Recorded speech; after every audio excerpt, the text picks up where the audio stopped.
Ladies and gentlemen, this is TVP World. You're watching World News. I'm your host, Benjamin Lee, and these are the latest headlines. Now, Palestinian officials said that more than 70 people have been killed after Israel intensified strike on Gaza, just hours before a deal was reached on the exchange of hostages and a ceasefire. Negotiators reached a phased deal on Wednesday to end the war in Gaza after 15 months of bloodshed that has killed tens of thousands and inflamed the Middle East. The complex accord outlines a 6-week initial ceasefire phase and includes a gradual withdrawal of Israeli forces from the Gaza Strip and release of hostages taken by Hamas in exchange for Palestinian prisoners held by Israel. Israel's acceptance of the deal will not be official until it is approved by the country's security cabinet and government. Israel's Prime Minister Benjamin Netanyahu claimed on Thursday morning that Hamas has renegated on agreements and created a last-minute setback that is preventing the agreement. U.S. President Joe Biden has commented on the ceasefire reached between Israel and Hamas in Gaza. He stated that the incoming administration of Donald Trump has been fully briefed to carry out the agreement. After 8 months of nonstop negotiation, my administration, a ceasefire and a hostage deal has been reached by Israel and Hamas, the elements of which I laid out in great detail in May of this year. This plan was developed and negotiated by my team and will be largely implemented by the incoming administration. That's why I told my team to keep the incoming administration fully informed, because that's how it should be, working together as Americans. Israeli President Isaac Herzog has called the ceasefire between Israel and Hamas the right move. He made the statement during a televised address on Wednesday, shortly after the agreement was announced. As the President of the State of Israel, I say in the clearest terms, this is the right move. This is an important move. This is a necessary move. There is no greater moral, human, Jewish or Israeli obligation than to bring our sons and daughters back to us, whether to recover at home or to be laid to rest. Turning our attention back to Europe, explosions were heard over Ukrainian parliament as UK Prime Minister Keir Starmer visits Kyiv. He is set to meet Ukrainian President Volodymyr Zelensky to sign a 100-year friendship deal. Now, this agreement is aiming to strengthen cooperation in defense, energy, education, and trade. The surprise visit marks Starmer's first trip to Kyiv as Prime Minister, and it comes amid a surge in European diplomatic efforts with Ukraine, just days before Donald Trump returns to the White House. The governor of Russia's southern Voronezh region says wreckage from a Ukrainian drone caused a fire at an oil storage depot late Wednesday. Local media report that about 10 unmanned aerial vehicles targeted the facility. Footages shared on social media show fire trucks and emergency crews battling the blaze. In Ukraine, authorities report that a Russian drone strike damaged energy infrastructure in the current central Poltava region, leaving hundreds of homes and more than 20 businesses without power.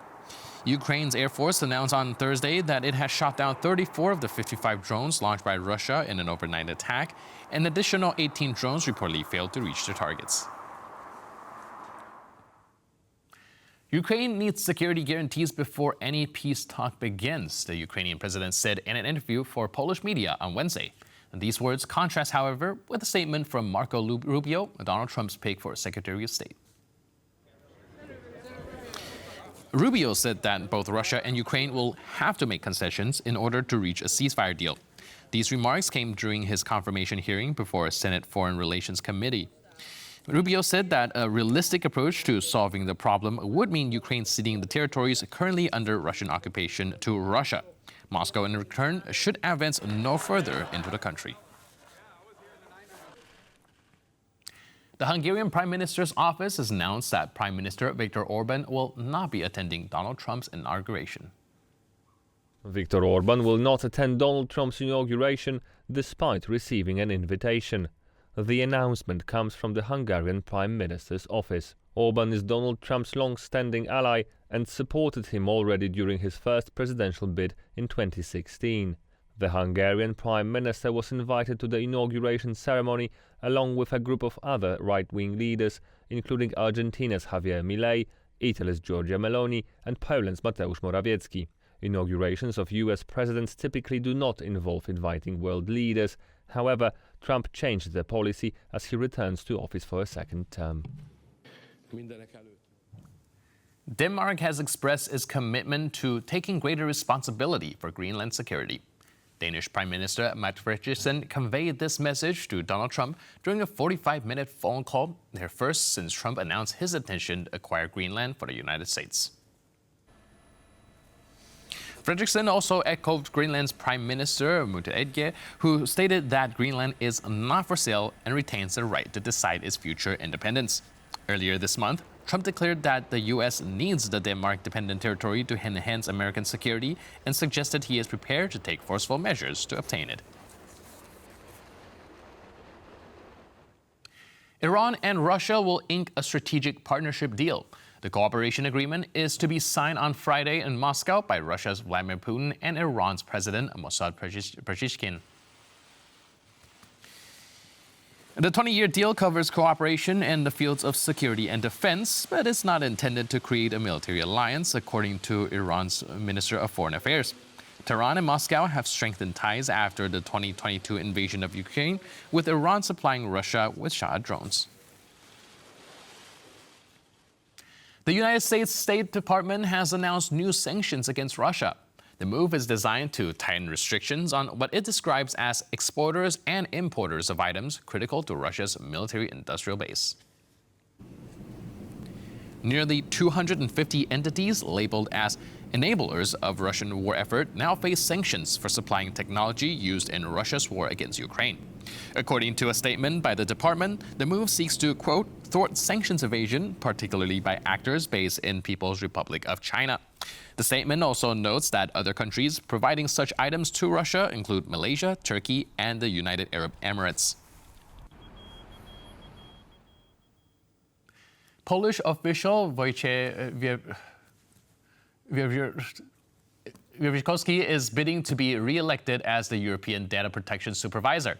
The individual has held office for the last 5 years.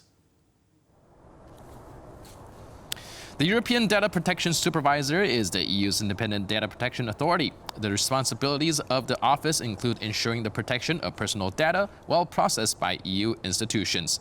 There are 3 more candidates for the post this year. All of them are reviewed today by European Parliament Committee on Civil Liberties. France's newly appointed Prime Minister François Bayrou is already facing a vote of no confidence. His minority government, formed in mid-December, is on shaky grounds as Bayrou loses support for the Socialist Party. The far left proposed the no-confidence votes against Bayrou's centrist government. To regain the Socialist Party's support, Bayrou suggested renegotiating the controversial 2023 pension reform law. However, Socialist backing remains uncertain. If Bayrou cannot secure their support, his government's survival may rely on backing from the National Rally Party. Now, this situation mirrors the challenges faced by his predecessor, Michel Barnier, whose government lasted only 3 months under similar circumstances. In his farewell address before handing the presidency to Donald Trump, Joe Biden criticized tech giants and social media companies. He warned of growing influence by billionaires and expressed concern over actions by these platforms that, in his view, undermine access to truthful information. I'm equally concerned about the potential rise of a tech industrial complex that could pose real dangers for our country as well. Americans are being buried under an avalanche of misinformation and disinformation, enabling the abuse of power. The free press is crumbling. Editors are disappearing. Social media is giving up on fact-checking. The truth is smothered by lies, told for power and for profit. We must hold the social platforms accountable. I have no doubt that America is in a position to continue to succeed. That's why my farewell address tonight, I want to warn the country of some things that give me great concern. And that's a dangerous concentration of power in the hands of a very few ultra-wealthy people. And the dangerous consequences if their abuse of power is left unchecked. Today, an oligarchy is taking shape in America of extreme wealth, power, and influence that literally threatens our entire democracy, our basic rights and freedoms, and a fair shot for everyone to get ahead. Cuba has released its first group of political prisoners following Joe Biden's decision to drop the country's designation as a state sponsor of terrorism. Civil groups reported that more than a dozen prisoners were freed on Wednesday, many jailed after 2021 anti-government protests. Cuban officials confirmed 553 prisoners will be released in phases after talks involving the U.S. and Pope Francis. The 2021 protests saw thousands demonstrate against government policies and shortages of essentials like food and medical supplies. In the Australian Open, Poland's Iga Świątek has powered into the third round. Well, for sure, I felt, pretty confident, and I started the match well, so I just kept going, and it was good to play in such an efficient way and just finish it quick, and also, just feel the court and how it is in LA. Well, for sure, it's going to be a tough one. Emma can play great tennis, and we all know that. Yeah, I'll just, prepare us before any other match, and for sure, we'll watch these matches that we played because I don't know if he saw them before since we weren't working together yet. But yeah, I'll prepare tomorrow and I'll be ready.